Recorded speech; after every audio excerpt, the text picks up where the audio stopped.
I wonder if you could tell us a little bit about how you first became interested in fashion. By way of film, I absolutely loved going to the movies with my parents, with anyone I could go to the movies with, and I became fascinated by clothing. When I watched old films with my great-grandmother, who sort of raised me in the early years, I was fascinated by the stars like Lombard and Harlow and Dietrich and Garbo. So I thought, oh, maybe I want to go to Hollywood and make costumes. And what happened was that I was on that path for a while, and then Christmas Day, actually night, 1975, my mom said to me, so honey, you want to go see that new Diana Ross film? And it was Mahogany. And no sooner did that movie open, within 5 minutes, I'm like, Mom, that's what I want to do. So fashion actually took the place of costume. And even though in hindsight, when you actually, have you ever seen the movie? Mahogany? When you actually look at it, really more is a Hollywood film than it has any reality with the fashion industry. But that's how it all started. And I was fascinated by sewing. Fascinated by dolls as a kid. Of course, I wasn't allowed to back then. A little boy playing with dolls in the 60s was actually verboten. So the neighbor gal would have me over, and I'd like set her dolls up and all, and I was fascinated by the clothing. And what happened was my mom saw that, and to her credit, she actually allowed me to sew and stuff with my youngest sister. So I started making little things like that. And then I just went full throttle into it. You know, bought my first issue of Vogue at 13, my first issue, and you would think I was buying a gentleman's magazine. I was so embarrassed going up to the checkout, like, oh, I'm looking at Vogue. And yeah, from there it just blossomed. I think when I actually saw that first issue of Vogue, I still recall Rene Russo was on the cover, and inside the first page was a sketch by Kenneth Paul Block. And it was in his, black and white illustration for Bergdorf Goodman. And the most incredible outfit was looking back at me with language like silk crepe de chine and heliotrope and Halston. It was a different language to me. It was like fashionese. And I quickly fell into that whole realm. I just became fascinated by it. And that's really how it all started. I wonder if you could talk a little bit about the path that you took going into fashion as an industry in terms, from your passion that you had for fashion and how you made that into a career. I actually, while still living in Cranston, actually, I just did it, didn't I? While living in Providence, I actually took weekend classes while I was still studying, in high school. And then when it came time to move, I really was like, I got to be in the center of it all. So I went to New York, I studied at FIT,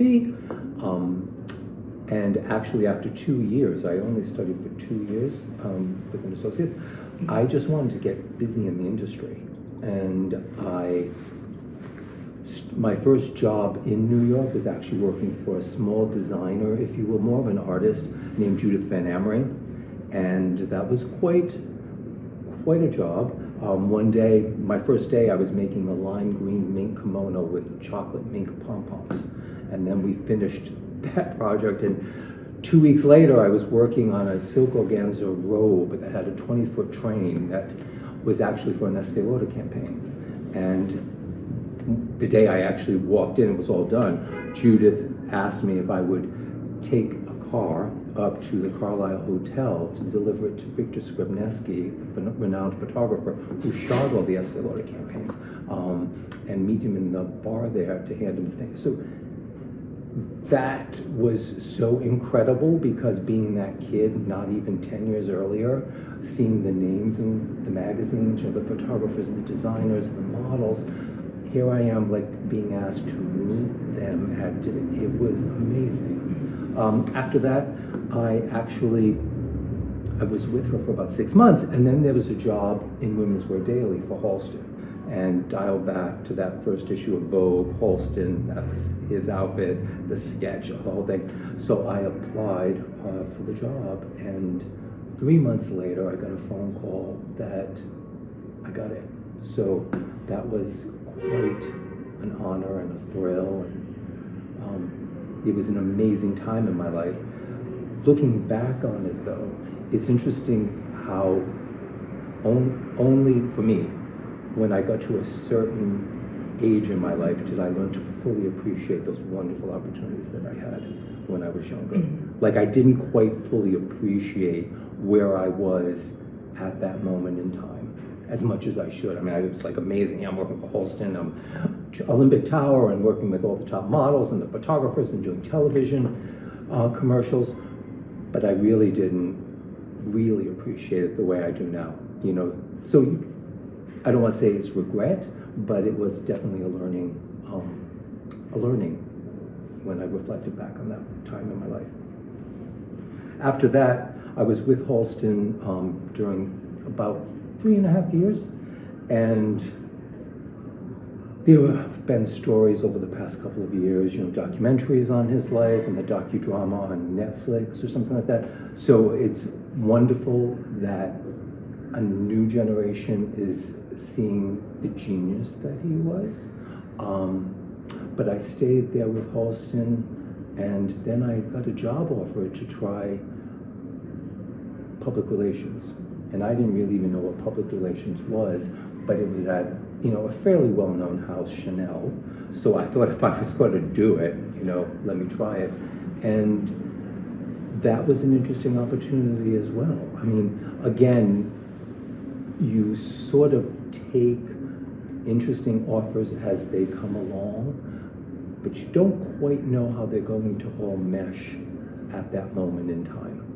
And then you get to a ripe old age and you just start to see how the pieces really all fit together and how you were supposed to be where you were at that moment. And that was a wonderful opportunity as well, because again, I was more of a shy person, which I know you probably are like, what? But that was really eye-opening to me, because it forced me to sort of be out and about and, you know, take the initiative of meeting people, and again, doing it for a company like Chanel. I mean, I got to work on the first Cocoa commercial being shot by Richard Avedon, another like legend, and goes back to what I was saying earlier, how you being part of those names, you know, it was so engaging. And what I say to people is, like, you just got to put yourself in the position that that can happen. You know, you just grab things when you have the opportunity to, because you will regret it if you don't. So your education at FIT, you studied fashion design. Yes. And do you feel that that prepared you for the career that you took through? Yeah, well, it was my 2 years at FIT were two of the happiest years of my life. It was wonderful because growing up in Rhode Island in the 60s and 70s, being different, I was very aware that I was different. So it's sort of a sense of, I really don't quite belong here. And not from a sad perspective, but just like, no, I don't really belong here. And then landing at the end of the 70s in New York City, and my first night at FIT, going down to sort of like a meet and greet with other students and seeing hundreds of me's. Like, they're all like me. You know, it was just so incredibly comforting, you know. And I come from an amazing family. I mean, I was a very close-knit family. My parents and my siblings were all very much love in my household. But the world at large, I didn't quite fit in. And here I was at FIT with like hundreds of me's, and it was a wonderful time. But I did study women's wear, specifically tailoring. And did it prepare me? To a point, yes. I mean, it's fantasy when you're working at school. In hindsight, you're creating, and it's like, you know, if anything you want can be a possibility. When I left FIT, I actually worked in the designer end of the business. So there was a certain amount of that worked for me. You know, meaning it's like I could design whatever I wanted. You just don't have liberty to have your designs go into work necessarily, but you are working with the most beautiful fabrics and the most beautiful trims, and working with incredible seamstresses and pattern makers and production people. What school didn't prepare me for was when I went into mass retailing. Companies like The Gap, Victoria's Secret, Ann Taylor, all brands that I worked for. That my schooling did not prepare me for, because it is a completely different beast from school and from high end. So you learned on the Yes, job. absolutely. You learn that on the job, and that in itself is a wonderful thing. You know what I mean? Because you start to carve your own path, and you can decide if you want to go left or right. You know, but I don't want to say rules because I don't like that word. The guidelines for how to play in that sandbox are defined, and you have to decide for yourself, can I actually work within those parameters? Which I've always been very empowered by parameters. I find that in itself can be creative, whether you're in a creative position or a technical production, background, which I focused my career on as I worked through the industry. I found it very liberating because I at least know if I go too far there, I'm going to fall off. So I just knew exactly where to play, if you will. So, in the work that you did in the fashion industry, was that largely women's wear as opposed to menswear? Yes, I would say 90% of my career has been in women's wear. I did work at men's for Express Men's. Before it was Express Men's, it was Structure. So I worked Structure. They morphed into and became Express Men's, and also at Banana Republic. So I have done menswear. Do you think that the operation of menswear is different than in women's wear, or it's just different shapes?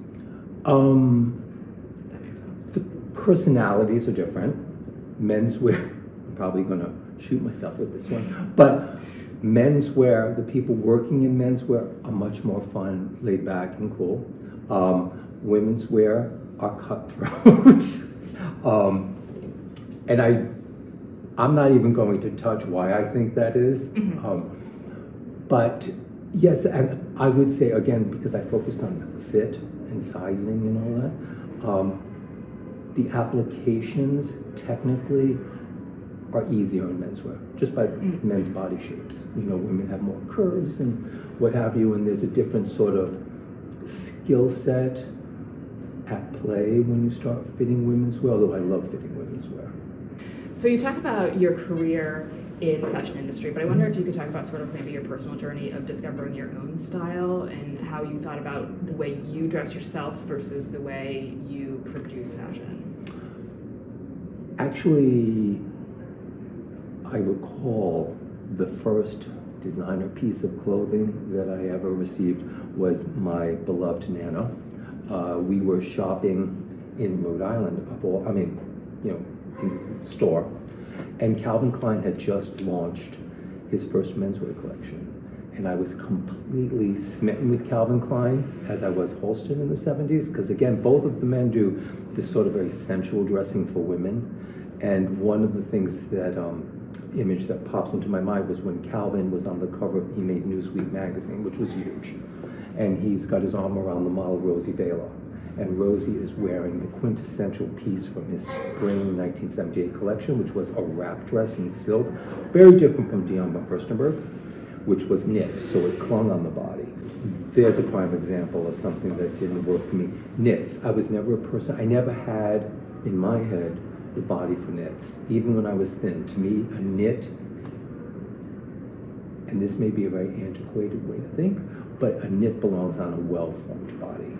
I was never of that, if it stretches, it fits. So I never really embraced knits. I tried it, I felt awkward. And it's interesting because you do realize, if you actually look at yourself and think about it, you actually know when you're being inauthentic to yourself. It's so painfully apparent. And I actually walked out of my home, my apartment, stuff like on the street, meeting friends for dinner or going to the office. I could be on the street 5-10 steps and I'm feeling completely uncomfortable with this.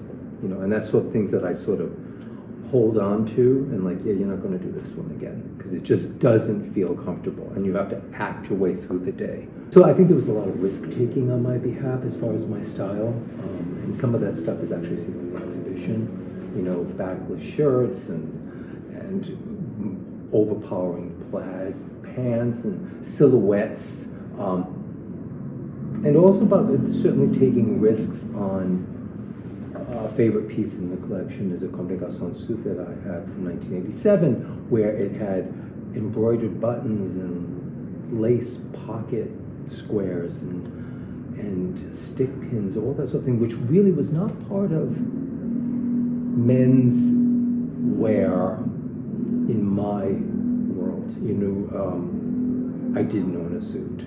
I owned a suit when I actually made my first communion, but those sort of things that you would say are ladies or women's, the concept of jewelry and shine and bling and lace, I felt very comfortable taking risks at that. You know, when you just start sort of going through things, trying them out. And that's the great thing about when you are young and you're sort of trying different things. You can see things that work for you and things that don't, you know, and it's interesting doing this project because I dial ahead 40 years, and it's so interesting that some of the things I actually loved back then, I still do today. You know, I still love, you know, wearing navy with gold.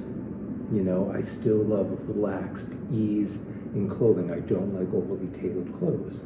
And that sort of just, I tried stuff in the 80s, and then that stuff's just sort of faded away, and the things that I stayed constant with. You know. Are there particular people whose style you looked up to, you emulated, you thought about? So like fashion heroes? One whose personal style I still hold on to, but differently, is Calvin Klein. Calvin Klein back in the 80s, he was, I think it was W Magazine, he actually was quoted saying, he has a uniform. And Calvin's uniform was he wears chinos every day with a white Oxford shirt. And of course he's handsome to begin with and it works beautifully for him. I have the same uniform. Like to me, I don't really wear jeans. I don't like that feeling of denim. I don't like it on my body, my legs, like in a 5-pocket style. But chinos I love. And I find if I wear a chino with 3 different kinds of shirts, either a white Oxford, a blue chambray, or a dark rinse denim, that can carry me through so many looks, because then it becomes the amazing piece that goes on top. An inspiration to me now, my age, is Iris Apfel. Like, she marched to her own beat. And she's individual, but she's not making a spectacle of herself. She's being authentic. Talitha Getty, you know, the boho icon of the 60s, died tragically from a heroin overdose. She was married to John Paul Getty Jr., I believe. Fabulous. Like, I love her style. Also, another extremist was the Marchesa Luisa Casati. You know, again, I mean, any woman who can wear live snakes around her neck to her dinner parties so that she keeps her dinner guests entertained, and walks her cheetahs in diamond collars, you know, naked with just a fur on. Like, that's, you gotta admire that style. But yeah, I like people who are very sort of individual, but are not trying to be spectacle. Anna Della Russo, who's the Vogue editor in Japan, who I think is, I admire her, I think she's a riot, I think she's right out there, but she's doing that as provocation. And one thing that I've always tried to hold true to is I don't want to shock or offend people by the way I present myself. I want to be authentic to myself, but it's not about being shocking to people, because that can be off-putting, at least to me.